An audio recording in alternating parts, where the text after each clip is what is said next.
যখন কয়জন? একজন। একবার ওই যে টাঙ্গাইল জেলায় আমার বন্ধুগণ ওয়াজ করতে গেছি, তো ওই সময় কীর্তনের সিজন আর কি। তো কীর্তনের আওয়াজে, ঢোলবাড়ির আওয়াজে আমাকে মাহফিলের সমস্যা হইতেছে। তো পোলাপানের মনটা খুব বেজার। তো পোলাপান কয়, হুজুর আজকে ওয়াজ ওয়াজ করে জুত পাইবেন না, কারণ হ্যাঁ গো হরেন আমগো দিকে দিছে, তো অগর ঢোলের আওয়াজে আর ওই কীর্তনের আওয়াজে ওয়াজই বোঝা যাইবে না। তা আমি কই সমস্যা নাই, তো দুইটা হরেন অগর দিকে দিই। কয় কা? আমি আজকে আমি কীর্তন কইমু, দেখি ওরা পারে না আমি পারি। পরে এখন কমিটির প্ল্যান করতেছে, আপনিও কীর্তন জানেন? আমি আরে বেটা রদি। ওই সময় আবার ওই মোহাম্মদী, ওই যে মোহাম্মদী পন্থিকা আছে না, লালুকা, ওইটা আমার বিটকেসে থাকতো।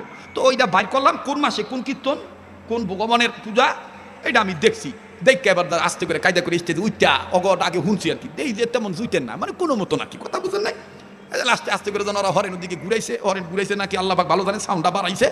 আমি মনে করেন যে টুপিটা অবশ্য খুলে নিয়েছিলাম, কারণ টুপি পরে তো কীর্তন করা যায় না। হ্যাঁ, সে টুপিটা খুললা খালি কোন মতন মুখটা বেহা করে জন কইছি, অরে রাধে রাধা রাম কৃষ্ণ,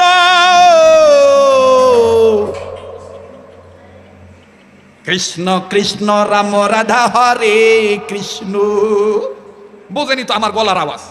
আজকাল থেকে 11 বছর আগের কথা কইতাছি, অন্ত একটু বুড়া হইছি নাকি কর, গলায় তো আগের মতন তেমন জন নাই। জন এরকম কইয়া আস্তে করে জন খালি জু উড়াইছি। ওরা দেখবেন ওই যে জু উড়াইলে একটু একটু ভাবসাব লাগে না, হ্যাঁ দেখবেন তো ওরা যদি কেউ পালা লয়, আমাকে মুসলমানের মধ্যে অনেক বয়াতি আছে, দেখবে হিন্দু আর মুসলমানের পালা লয়, হ্যাঁ হিন্দু আর মুসলমানের পালা লয়। আর যখন উইটা হইতে মনে আছে তো কীর্তনের কথাটা, হ্যাঁ তাহলে উইটা যখন সুন্দর করে কইছি, অরে যাবা কুসুম সংখ্যা সুমা কাশ্যপিয়ং না সাম না, হরে রাম কৃষ্ণ রাধা কৃষ্ণ কৃষ্ণ হরে হরে রাম রাধা। এটা হই না ব্যক্তি আইসি, দুই একটা আইসি আর কি। ওই যে মানে পিছনে একটি কি আছে না, দুইটা এইভাবে চাই